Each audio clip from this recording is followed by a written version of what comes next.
ተደረሰ። ወዳጄ ልቤና ሌሎችም ምዕራፍ 10 ስለ ፍቅርና መከራ ክፍል 7። ከዚያ በኋላ ቀኑ ሲጨልምላቸው አራቱ ሁሉ በፈረስ ተቀምጠው ወደ ቅናት ወደ ምቀኝነት ቤት ገቡ። ተንኮልም እንግዶችን በደጅ ትቶ እርሱ ቀድሞ ገባ። ቅናትም ምቀኝነትም ባዩት ጊዜ እንዲህ አሉት፣ ተንኮል ሆይ ከዘመድ ወገን አንዳንተ ብቻ ቀርተህን ነበር። እንዴት እኛን ትተህ ወደ ፍቅር ቤት ትገባለህ? ፍቅርና እኛ ጠበኞች መሆናችንን አታውነውን? ያንተ አባት ሄሮድስ የቤተልሔምን ሕፃናት ሁሉ ያስገደላቸው በፍቅር አባት በክርስቶስ ምክንያት አይደለምን? ማቴዎስ 2 ከቁጥር 6 እስከ 8። ነገር ግን ለአንተ አባት ክርስቶስን መግደል ባይሆንለት እኛ አሽከሮችን አይሁድን ከሳሽ አድርገን አስገደል ነው። አሁንም አንተ የሄሮድስ ልጅ መሆንህን ፍቅር አውቆ በነበረበት በተኛህበት ስፍራ በማጅራትህ አርዶ ይሄድ ነበር። እንግዲህስ የራት ጊዜ ነውና ወደ መብል ቤት እንሂድ አሉት። ተንኮል መለሰ፣ የዚህ ነገር ገና ነው። ይልቅስ እንግዶች አሉብኝና አስገቡልኝ። እነትም ወጥተው እንግዶችን አስገቡልኝ። ቀረቡ። መብሉንም ሲጋመስ መጠጥ ቀረበና ሁለት ብርጭቆ ጠጅ እንደፈጁ ጨዋታ ተጀመረ። ቅናትም ምቀኝነትን ተንኮልን እንደዚህ ብሎ ጠየቁ፣ ከቶ እኛን ትተህ ወደ ፍቅር ቤት የገባህበትን ነገር እባክህን ንገረን አሉት። ተንኮልም መለሰ፣ እንግዲህስ ወዲህ ነገርን አሳምሬ ልንገራችሁ። በፍቅር አባት ለክርስቶስ በ12 አሽከሮች እንደነበሩት እናንተም ታውቃላችሁ። ማቴዎስ 11 ቁጥር 5።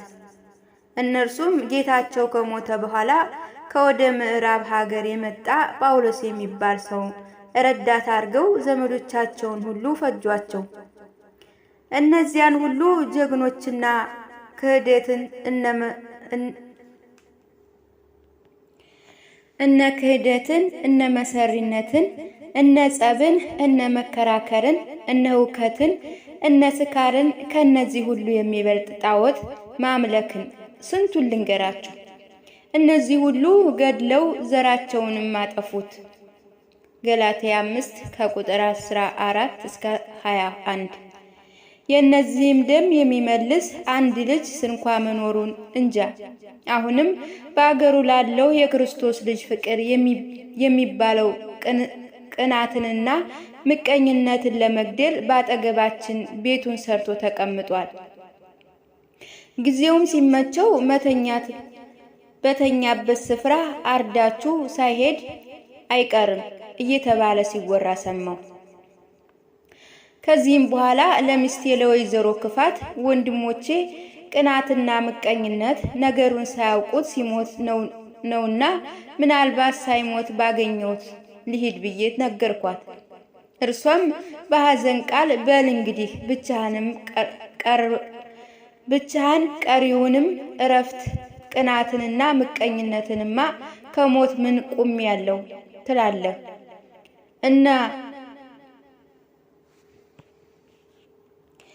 እና ስላት ተቀነስ እያለች እያለቀሰች ቶሎ ስንቄና ሰንቃልኝ ተነሳው። እኔም አስቀድሞ ወደ እናንተ ቤት የመጣው እንደሆነ ጥላቶቻችን ፍቅር ይጠረጥረን ብዬ ስለሰጋው ዥው ብዬ ወደ እርሱ ቤት ሄድኩኝ። እነዚህም ሰዎች የሚበሉትንና የሚጠጡትን ጨምሬ በሳጥን ቆልፌባቸው ነበረ። ማታ ግን እየከፈተው አወጣቸው ነበር። አንደኛው አሳቢ ነጋዴ እንደመሰለና እንዳልጠረጠር ነበር። ሁለተኛው አሳቢ እርሱ ለሚናገረው ነገር ሁሉ ምስክር እንዲሆኑ ብዬ ነበረ። ከዚያም ወዲያ ያለውን ነገር እነዚህ ይንገሯችሁ እንጂ ምን ትሉኛላችሁ አለ። እነዚያም መለሱ፣ ኧረ ወዲያ አንተ እንደጀመረህ ንገራቸው፣ እኛስ እንኳን ልንነግረው ስናስበው ልባችን ይንቀጠቀጣል አሉ። ተንኮልም መለሰ፣ እንግዳውስ እኔ ልንገራችሁ ወንድሞቼ ሆይ ያልሞታችሁ ይመስላችኋል እንጂ ሙታችኋል እኮ። እርሱ ያሰበው ጊዜ ሲመቸው ቢሆን እርሱ ባይሆንም እጃዙር ገድሏችሁ ሊሄድ ነበረ አላቸው። የዋህነት ነውና አሉት።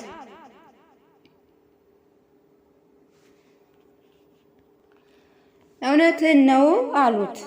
እርሱም እውነትህን ነው ስትሉ አንገት እያላችሁ ይሄዳል አላቸው። ቅናትም ምቀኝነትም ወይኛ ሆይ በአባቱ ከተማ ልጁ ተቀማ እንደሚባል ሁሉ በገዛ ሀገራችን ተቀምጦ ሲያንገላታ ኑሯልን እያሉ ከቤት ወደ ደጅ ከደጅ ወደ ቤት መመላለስ ጣታቸውንም ማጮህ ሆነ። በዚያ ጊዜ ተንኮል ተናደደና አሁን ከቤት ወደ ደጅ ከደጅ ወደ ቤት ብትሉ ምን ይሆናል? ይልቅስ ኑ ተቀመጡና እንመካከር አላቸው። እነርሱም መጥተው ተቀመጡ። ከዚያ በኋላ ተንኮል ምክሩን ጀመረ። ወንድሞቼ ሆይ እንኳን ሳትሞቱ አገኘኋችሁ እንጂ ባለፈ ነገርማ ለምን ታዝናላችሁ? አሁንም ነገ ማለዳ ተነስተን ነፍሰ ገዳይ ነው ብለን በዳኛ ላይ እንከሰዋለን። ነገሩንም ሐሰት ቢል በምስክር እንፈታዋለን። ነገሩም መልካም ይሆንልናል አላቸውና ይሁን ብለው አደሩ። ሌሊትም እጅግ በዛባቸው። ነግቶ አይኑን የሚያዩበት አልመሰላቸውም ነበረ። በማለዳ ተነስተው ወደ ዳኛ ሄዱ። ሀገሩም ነገር እንደሚበላ እነርሱ ከሳሾች፣ አባታቸውም ሰይጣን ዳኛ ሆነ። ዳኛውም ይህን ነገር በሰማ ጊዜ እጅግ ተቆጣ። ልጆቹንም እንዲህ እያለ ይለድብ ጀመር።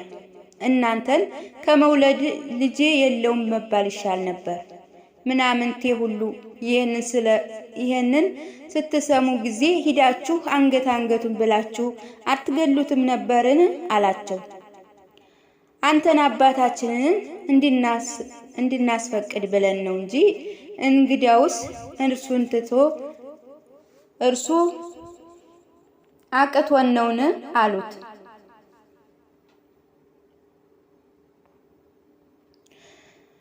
ከዚያ በኋላ ይዛችሁ አምጡ ተብለው ተላኩና ፍቅር ተይዞ ቀረበ። በዚያ ጊዜ ቅናትና ምቀኝነት ቁመው ሲያላምጡ ጀመሩ። ወዲያም ልትገድለን ሞክረሃል አሉት። ፍቅርም አሁን ጊዜ ባይመቸኝ ነው እንጂ መቼ እተዋችኋለሁ አላቸው። በሸንጎ የተቀመጡ ሽማግሌዎች ጀግንነቱን አደነቁ። ዳኛው ግን እጅግ ተቆጣና አንተ ደፋር፣ ለጊዜው እንኳን ሐሰት ነው አትልምን አለው። ፍቅርም ሳይፈራ በድፍረት መለሰ፣ እኔ እንደናንተ መቼ የሐሰት አባት ነኝ? አንተ እውነቱንም ሐሰቱንም እውነት ስትል ኑረሃል። አሁንም ካንተ የተወሰደውን ሁሉ ቀስ እያልኩ ከምድር ላይ ሳላጠፋ የቀረው እንደሆነ ምን ትናገረኝ በለኝ አለው። ሽማግሌዎቹም እየተነሱ ፍቅር ሆይ ጦጣ ትዘፍን ትያዝ የሚሉት ተረት ይደረሰብህ። አሁን እኮ በሰንሰለት ተይዘሃል። ይህንን ከመናገር ይልቅ አጥፍቻለሁና ማሩ ማለት አይሻልህም ወይ አሉት። ፍቅርም መለሰላቸው፣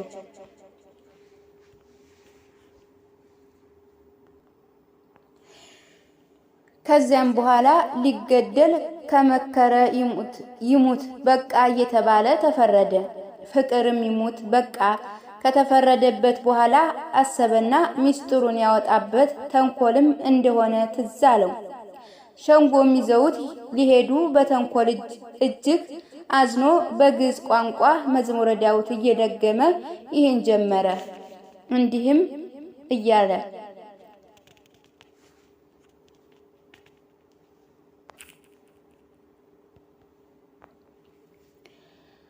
ጸላእክ እግዚእ ኩሉሙ ገብረተ አመጽ ወተገድፉሙ ለኩኩሉሙ እለይነቡ ሐሰት ብእሲ ደሙ ወገሃልዩ ያስቆርሩ እግዚአብሔር ልቦሙኑ ከንቱ ከመመቃብር ከስቱ ጉራጽኢሙ ወጸለሃው በልሳናቲሁሙ እድህንኒ እግዚኦ እስመ ጎልተ ሄረ ከንቶ ይተናገሩ አሃዱ ምስለ ካልኡ በከናፍር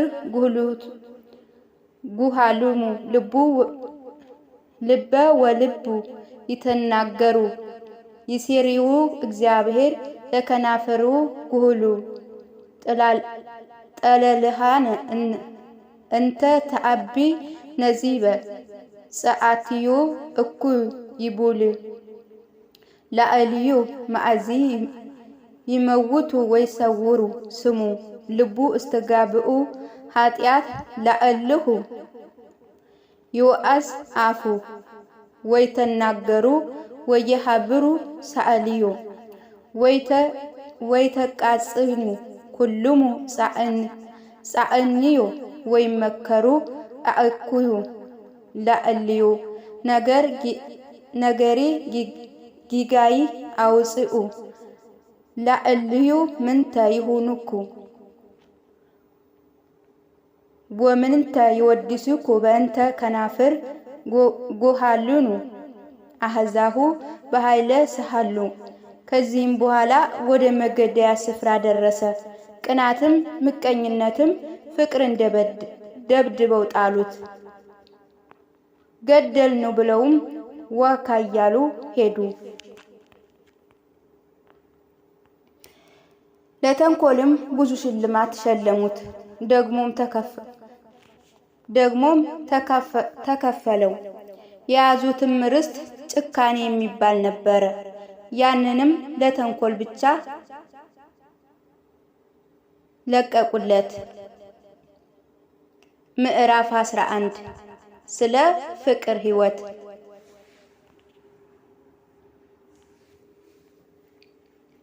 ከዚያም በኋላ የፍቅር ወዳጅ ሬሳውን አንስተው ሊቀብሩት መጡ። በቀብሩም ጊዜ ጥቂት ሲተነፍስ አገኙት። ከዚያም ቶሎ አንስተው ልቦና ወደሚባለው ቤታቸው ይዘውት ሄዱ። ብዙ ቀንም አስታመሙት። እኔም ወደ ተኛውበት ቤት ገብቼ እግዚአብሔር ይማርህ እንደምነህ አልኩት። ፍቅርም መለሰ፣ ዛሬስ በጎ ነኝ፣ በእግዚአብሔር ቸርነት ከሞት የተረፍኩ ይመስለኛል፣ ቁስሌም ሊጠገን ጀምሯል አለ። እንኪያ ምን ነው ወዳጄ ብቅ አለ ማለትህ አልኩት። እስካሁን ድረስ ግርሻውን ፈርቼ ነው፣ እንግዲህ ወዲያ ግን ብቅ እላለሁ አለኝ። አሁንም ምሕረቱን ይላክልህ፣ ደህና ሰንብት አልኩት። ወንድሜ ሆይ ማን ትባላለህ? የመጣህበት እስከ ወዴት ነው? ከዚህስ ቀድሞ የተዋወቅን አይመስለኝም አለኝ። እኔም ይህንን ዓለም ለመዞር የመጣው እንግዳ ነኝ፣ በሽታህንም ብሰማ ልጠይቅህ ብዬ መጣሁ አልኩት። እግዚአብሔር ይጠይቅህ። አሁንም ምን አደከመህ? ከዚህ ሀገር ያሉ ወዳጆችማ እግዚአብሔር ይማርህ ብለው እንኳ ሳይልኩብኝ አልቀሩምን? ምን ይሆናል? ክፉ እንዳይሆንም እንዲህ አንዳንድ ሰው ይገኛሉ። ደግ እንዳይሆኑም ደግሞ ሰው እንዲሁ ያስቀይምሃል። የእግዚአብሔርን ቸርነት ተመለከትኩ። ሁሉንም ነገር እንደው መተው ይሻላል። በል አሁንም መሽቶብህ በቶሎ ሂድ። ምናልባት ሰው ለመሆን ቢያበቃኝ ለወደፊቱ እንጠያየቃለን።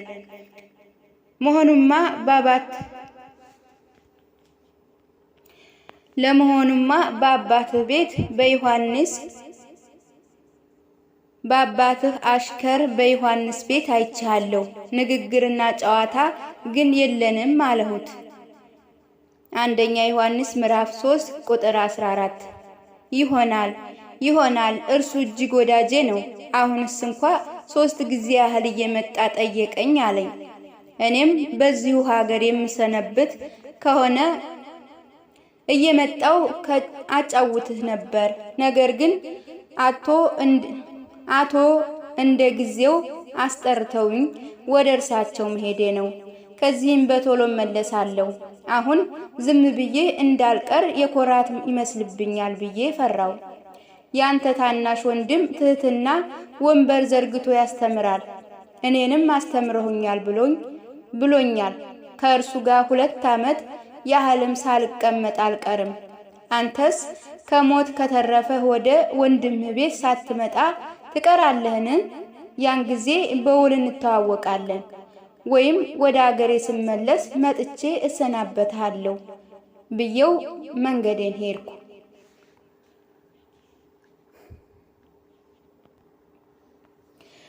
ምዕራፍ 12 ስለ አቶ እንደ ጊዜው። ከዚያም በኋላ ወደ አቶ እንደ ጊዜው ቤት ሄድኩኝ።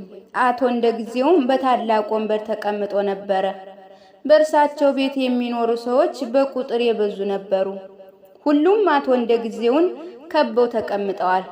አቶ እንደ ጊዜው ሲስቁ ሁሉም ይስቃል፣ ዝም ሲሉም ዝም ይላሉ፣ ሲዋሹም እነርሱ እውነት እውነት ይላሉ። ከእርሳቸው ተለይተው ምንም የሚሰሩት ስራ የለም። እኔም ወደ እርሳቸው ገብቼ ጌታ አቶ እንደ ጊዜው ሆይ እኔን ስለምን አስጠራኸኝ አልኩትቸው። እርሳቸውም በመልካም ቃል መለሱልኝ። አንተም ታውቃለህ ቤተሰቦች እንደ ብዙ ገንዘቤም ስፍር ቁጥር እንደሌለው፣ አሁንም የገንዘቤን ዝግብአት ዘውጽአ እየጻፈው ለቤተሰቦቼ በየጊዜው ምግባቸውን እየሰጠሁኝ ከእኔ ጋር እንድትኖር ነዋ አሉ። ነገሩስ መልካም ነው። ምግቤና ደሞዜ እንደምን ነው የሚሰጡኝ አልኳቸው። ምግብህን ከበሰለ ፍሬ እንደፈቀደ ትበላለህ፣ ደሞዝህንም በዓመት የዘለላ ሞትን እሰጥሃለሁ አሉ። እኔም ቶሎ ብዬ ጌታ አቶ እንደ ጊዜው ሆይ ይህስ ከቶ አይሆንልኝም፣ እኔም ብዬ ነው እንጂ የታላቁ ንጉሥ ልጅ ከኔ ጋር ይሆን። ምግብንም ከሰማይ የወረደ እንጀራ ደሞዜንም የዘላለም ሕይወት እሰጥሃለሁ እያለ ያባብለኛል። ዮሐንስ 6 ቁጥር 51። ዳግመኛም ይህንን ዓለም ዙሬ ሳልጨርስ ደብዳቤ ጻፈው፣ አልሆነውም።